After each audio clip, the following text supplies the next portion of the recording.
बिस्मिल्लाहिर्रहमानिर्रहीम। अस्सलाम वालेकुम students, hope you all are fine और अच्छे से आप लोग अपनी तैयारी कर रहे होंगे। जो सब्जेक्ट्स के मैं वीडियो अपलोड कर रही हूँ आप उसको अच्छे से पढ़ो और कोई भी मुश्किल आप मुझसे पूछ सकते हो। आज मैं आपकी 9th क्लास की बुक का चैप्टर अखलाक व आदाब करवाने लगी हूँ।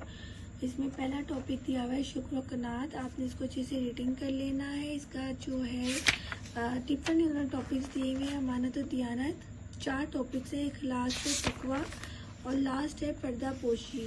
ठीक है, तो सबसे पहले हम इसके MCQs कर लेते हैं, शॉर्ट क्वेश्चंस कर लेते हैं। फिर उन्होंने एंड में सवाल दिया हुआ है तफसीली जवाब दे में कि शुक्र व कनात, अमानत व दियानत, इखलास व तकवा और पर्दा पोशी, इन पे तफसीली नोट लिखें। तो इनके लिए हमें अलग से एक लॉन्ग जो है क्वेश्चन लिखना पड़ेगा। इट मीन्स 4 लॉन्ग बनेंगे आपके ये, तो ये हमें करने पड़ेंगे। तो सबसे पहले आप MCQs पे निशान लगा लो। नंबर 1 है आपका, खाना खाकर शुक्र अदा करने वाले का अजर बराबर है रोज़ेदार के।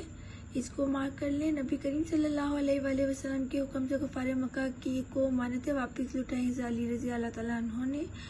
नबी करीम सल्लल्लाहु अलैहि वसल्लम ने तकवा का असल मुकाम करार दिया दिल को।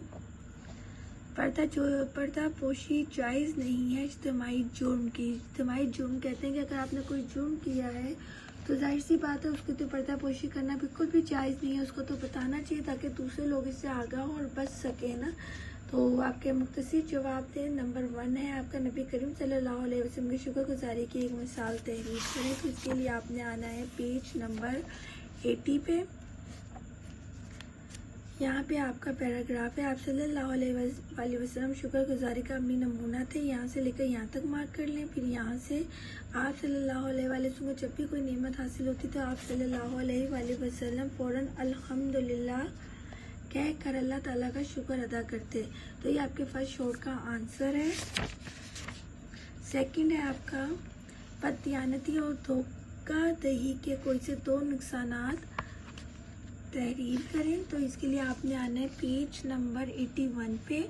पेज नंबर 81 पे आप देखो कि लास्ट में इसका आंसर दिया हुआ है, बददियानती और धोखाधड़ी से इंसानी माशरे में बदएतमादी और इंतशार जैसे मनफी रुझानात फरोग पाते हैं। नंबर 1 पॉइंट हो गया।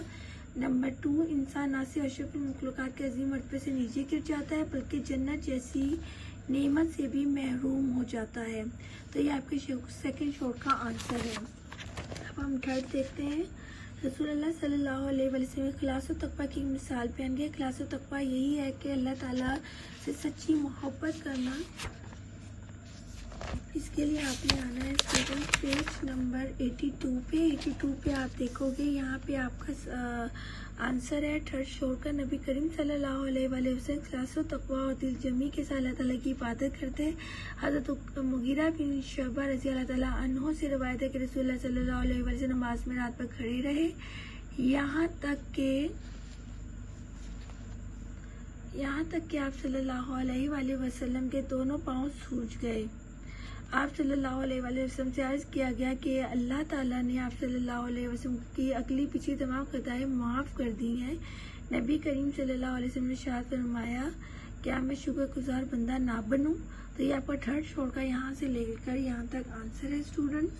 और लास्ट है, पर्दा पोशी के हवाले से दौरे हाज़िरी में मीडिया की क्या जिम्मेदारी है। तो आपने आना है पेज नंबर 83 में। और 83 में आप देखो कि लास्ट में इसका आंसर दिया हुआ है, दौरे हाजिर के जदीद मीडिया पर मुआ पर्दा पोशी का ख्याल नहीं रखा जाता। जो चीज़ इंसान देखता है उसकी बगैर तहकीक किए फ़ौरन दूसरे लोगों तक पहुंचाना अपना फ़र्ज समझता है। इस तरह वो 2 तरह के गुनाहों में मुलव्विस हो जाता है। एक गुनाह झूठी खबर फैलाने का, दूसरा गुनाह दूसरों की ऐब उछालने का। मोबाइल और बाहमी राब्ते के जदीद ज़राए के इस्तेमाल पर पर्दा पोशी का ख्याल रखना इंतहाई ज़रूरी है ताकि ये चीज़ें हमारे लिए रहमत बने ना कि ज़हमत। तो इसमें ये बताया गया कि बगैर तहकीक के हमें वीडियो और रील्स जैसे हम आगे फॉरवर्ड कर देते हैं, शेयर कर देते हैं, तो वो नहीं करनी चाहिए। इसलिए से हम किसी के गुनाह को, किसी के ऐप को या किसी के गुनाह को बेनकाब कर रहे होते हैं तो ये जायज़ नहीं है। तो इसका बहुत ख्याल रखना चाहिए। अब तफसीली जवाब की तरफ चलते हैं। तो नंबर 1 हमारा टॉपिक है शुक्र व कनात। तो मैंने इसका आंसर लिख दिया है स्टूडेंट, अब यहाँ से देखकर नोट डाउन कर लेना। तो ये है आपका पहली हेडिंग है शुक्र कनात का मफ़हूम।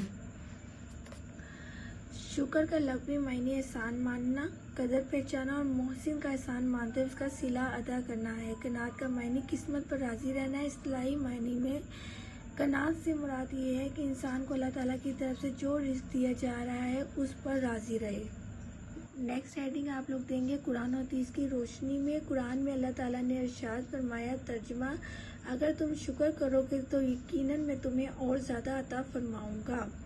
शुक्र के अजर के मुतालिक नबी करीम सल्लल्लाहु अलैहि वसल्लम ने इरशाद फरमाया, खाना खाकर अल्लाह ताला का शुक्र अदा करने वाला अजर और सवाब में सब्र करने वाले रोज़ेदार के बराबर है। तो ये आपका है कुरान हदीस की रोशनी में। नेक्स्ट हेडिंग आपने देनी है नबी करीम सल्लल्लाहु अलैहि वसल्लम की सीरत तैयबा से शुक्र और कनात। हमारे प्यारे नबी सल्लल्लाहु अलैहि वसल्लम शुक्रगुजारी का अमली नमूना थे। नबी करीम सल्लल्लाहु अलैहि वसल्लम की सीरत तैयबा से शुक्र और कनात की मुख्तलिफ सूरतों की झलक नज़र आती है।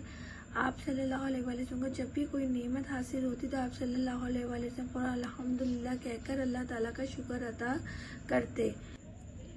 अमली ज़िंदगी में शुक्रगुजार बनने का तरीका। अमली ज़िंदगी में शुक्रगुजार बनने का तरीका यह है कि इंसान माल, हुस्न जमाल, रिज़्क और दीगर नेमतों में अपने से कमतर दर्जे वाले को देखे ताकि इसे एहसास हो कि मुझे मेरे रब ने ज़्यादा अता किया है। यही जज्बात इसको शुक्र की तरफ ले आते हैं।